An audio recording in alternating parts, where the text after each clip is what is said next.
అందరికీ నమస్కారం అండి. నా పేరు డాక్టర్ శరత్. నారాయణ డెంటల్ కాలేజ్‌లో ఓరల్ మెడిసిన్ రేడియాలజీ డిపార్ట్మెంట్‌లో ప్రొఫెసర్‌గా వర్క్ చేస్తున్నానండి. ఈరోజు నో టొబాకో డే అండి. మే 31 సందర్భంగా నోటి క్యాన్సర్ గురించి మాట్లాడుతున్నానండి. భారతదేశంలో నోటి క్యాన్సర్ సాధారణమైన క్యాన్సర్. అన్ని రకాల క్యాన్సర్‌లో నోటి క్యాన్సర్ ముఖ్యమైన క్యాన్సర్.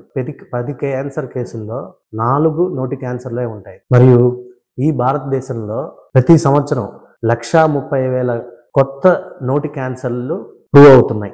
మరియు ప్రతి ఒక్క గంటకి 14 మంది నోటి క్యాన్సర్తో మరణిస్తున్నారు. దీనికి మెయిన్ కారణం ఏంటంటే పొగాకు.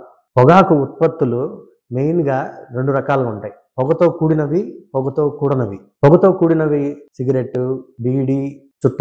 పొగ లేకుండా ఉండేవి మావా, గుట్కా, పాన్ పరాగ్ ఇవన్నీ. మెయిన్గా ఇవి కాకుండా, పొగాకు కాకుండా జన్యు సంబంధిత వల్ల కూడా నోటి క్యాన్సర్ రావచ్చు. మరియు ఎలాగ ఈ నోటి క్యాన్సర్ని మనం కనుగొనాలా? మెయిన్గా లక్షణాలు ఉంటాయండి వీటికి. ముందుగా ఉండేది పుండు రకమైన లక్షణం ఉంటుంది. నోట్లో పుండు ఏర్పడడం, ఇది చాలా రోజులుగా అలాగే ఉండడం, మానకపోవడం ఒకటి. 2 ఒక ముద్దలాగా అంటే లంప్ అంటారండి. లంప్ ఆర్ గ్రోత్ అంటారు నోట్లో. అలాగా ఏర్పడడం, ఒక్కొక్కసారి మచ్చల్లాగా ఏర్పడడం, ఈ మచ్చలు చాలా రోజులుగా ఉండడం, మచ్చతో పాటు నోటి మంట పుట్టడం, ఇవన్నీ కొన్ని లక్షణాలు. ఇవి కాకుండా నోట్లో కానీ చిగుల్లో నుంచి కానీ ప్రసరణం జరగడం, ఇవన్నీ కొన్ని లక్షణాలు. మెయిన్గా ఇవన్నీ లక్షణాలు ఉన్నప్పుడు వెంటనే మనం డెంటిస్ట్ని కానీ మెయిన్ డాక్టర్ని కానీ మనం కన్సల్ట్ అవ్వాలా, చూపించుకోవాలా. వీటన్నిటిలో కల్లా మెయిన్ ఉండేది పుండు అండి.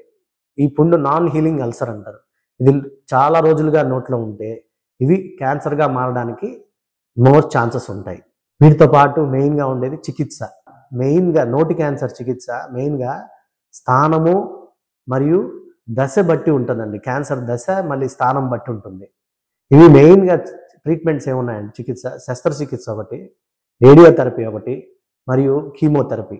ఏ రకమైన క్యాన్సర్కి, నోటి క్యాన్సర్కి ఏ ట్రీట్మెంట్ ఇవ్వాలన్నది మనం ఆ ముక్క బయాప్సీ తీసిన తర్వాత నిర్ధారిస్తాం. మెయిన్గా నేను చెప్పదలుచుకుంది ఏమంటే పొగాకు అలవాట్లు తక్షణమే మానుకోవాలా. Thank you.